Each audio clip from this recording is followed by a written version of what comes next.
ஆமா அண்ணா, எங்க பத்திரிகையில் திடீர் பிகர் முகர்ந்து ஒரு பேட்டி வருது. திடீர்னு ஒரு பிரமுகரை சந்திச்சு அவருடைய பேட்டி வாங்கி போறது எங்க வழக்கம். ஏதாவது இந்த மாதிரி பேட்டி எடுத்திருக்கீங்களா? நிறைய பண்ணிருக்கேன். சம்புவை கொள்ளைக்காரர்கள், அமாவாசை திருடர்கள், முகமூடி கொள்ளைக்காரர்கள், இதெல்லாம் நான் எழுதுனதான். அந்த வருஷத்துல அரசியல்வாதி பேட்டியாருதா? ஆமா அண்ணா, பல விதமான பிரச்சனைகளை பார்த்து கேட்கத்தான் வந்திருக்கேன். கேளுங்க கேளுங்க, பிரச்சனையை சந்திக்கத்தானே நாங்க இங்க உட்கார்ந்துருக்கோம். முக்கியமான பிரச்சனையே எங்களால தான். நாட்டுல திருட்டுனா ரொம்ப அதிகமா நடக்குதுண்ணா. நிறைய நடக்குதுங்க. இதுக்கு என்ன காரணம் நினைக்கிறீங்க? முன்னாடி இருந்த ஆட்சி தாங்க. என்னது? ஆமாங்க, அவங்க முழுசா எடுத்துருப்பாங்க, அதானே இப்ப பாக்கி எடுக்க திருடாங்க வராங்க. இப்ப சென்னை நகரத்துள்ள எர்ணாபுரத்தில் முகமூடி கொள்ளை நடக்குது. ஆமா, ரொம்பங்க. இது தடுக்க ஏதாவது நடவடிக்கை வச்சிருக்கீங்களா? அடுத்த மாசம் சுமார் 10 எம்எல்களை அடங்கிய ஒரு குழு கிளம்பி ஜப்பான், டோக்கியோ, ஹாங்காங், அங்கெல்லாம் போயிட்டு 15 நாள்ல ஒரு அறிக்கையை கொடுவோம்.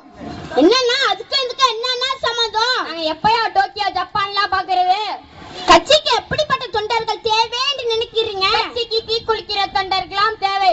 அப்பதான் ஒரு பிரச்சனைடா, தீ குளிச்சா விஷயம் சூடு பிடிக்கும். எல்லா பிரச்சனைக்கும் உங்க கட்சி தொண்டர்களே தீ குளிக்கிறாங்களே, ஏன்? எங்க அவனை தீய வைக்கிறது தீய வைக்கிறதுக்கு எங்க உயிர் போகுது. அவங்களுக்கு கொஞ்சம் கூட நன்றி விசுவாசமே கிடையாதுங்க. எங்க கட்சியாச்சும் தீ குளிக்க மாட்டாங்க. பஞ்சு மிட்டாய் கட்சி எடுத்துங்க, குளிக்கவே மாட்டாங்க. பயங்கர கப்புங்க. யாருக்குள் ரூம்லக்குள்ள மீட்டிங்கே போட முடியல. அவன் தள்ளி தள்ளி நிக்கிறான்.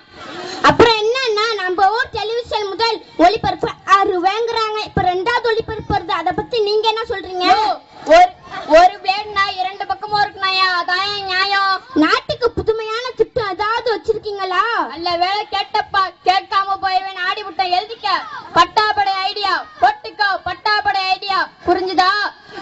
இதுக்கு யாருக்கும் பங்குக்கு வரக்கூடாது. இது கவனமா எழுதிக்க. அடுத்த மாசம் சென்னையில உள்ள மெரினா பீச்சா தஞ்சாவூருக்கு மாத்திரம். எப்படி நான் பீச்சா போய்?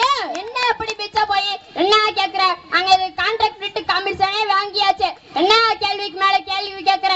வேண்டாம், இந்த கோப்புகள்லாம் எடுத்துருவாங்க. வேணானா வேணாம். எனக்கு ஒரே குழப்பமா இருக்குனா, இது நடக்குமா? பீச் நடக்காதியா, உருண்டு உருண்டு வரும். சந்தேகமா இருக்கா? பீச் எடுத்துட்டு அந்த இடம் காலியா இருக்கும்னு பாக்குறியா? அந்த இடத்துல நம்ம திருச்சி மலைக்கோட்டை எடுத்துட்டு வந்து வைக்க போறோமே, அந்த இடம் காலியா இருக்கும்னு பாக்குறியா? அங்கதான் நம்ம தஞ்சாவூர் பெரிய கோயில் எடுத்துட்டு வந்து வைக்க போறோமே, அந்த இடம் காலியா இருக்கும்னு பாக்குறியா? அங்கதான் நம்ம டெல்லி குதிப்பினரையே தூக்கிட்டு வந்து வைக்க போறோமே, அந்த இடம் காலியா இருக்கு மாத்தியா? அது உடனே விட்ட ஒரு பிரச்சனை, அது நமக்கு தேவையில்லை. அண்ணா, கடைசியா ஒரு கேள்வி கேக்குறேன். கேளுங்க கேளுங்க. அந்த காவிரி பிரச்சனை இருக்குல்ல, காவேரி முதல் பிரச்சனையாச்சு, இப்பதான் நம்ம வழிக்கு வந்துருச்சுல. அந்த காவிரிய பங்குபடுத்த பத்தி நீங்க என்ன நினைக்கிறீங்க? சோட்டால அடிப்பேன். டேய் படுவா, காவேரி எனக்கே சொந்தம். காவேரி மேல யாராச்சும் கைய வையுங்க, டங்கு ஒரு அறுந்துடும். அண்ணா, அந்த டங்கு வரணும் என்ன? கேள்விப்பட்டதே இல்லையா? நான் கூட கேள்விப்பட்டதே இல்ல.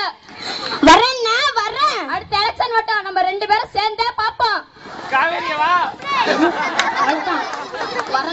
வரேன்னா வரேன். போயா பாத்துப்போ. தேங்க்யூ.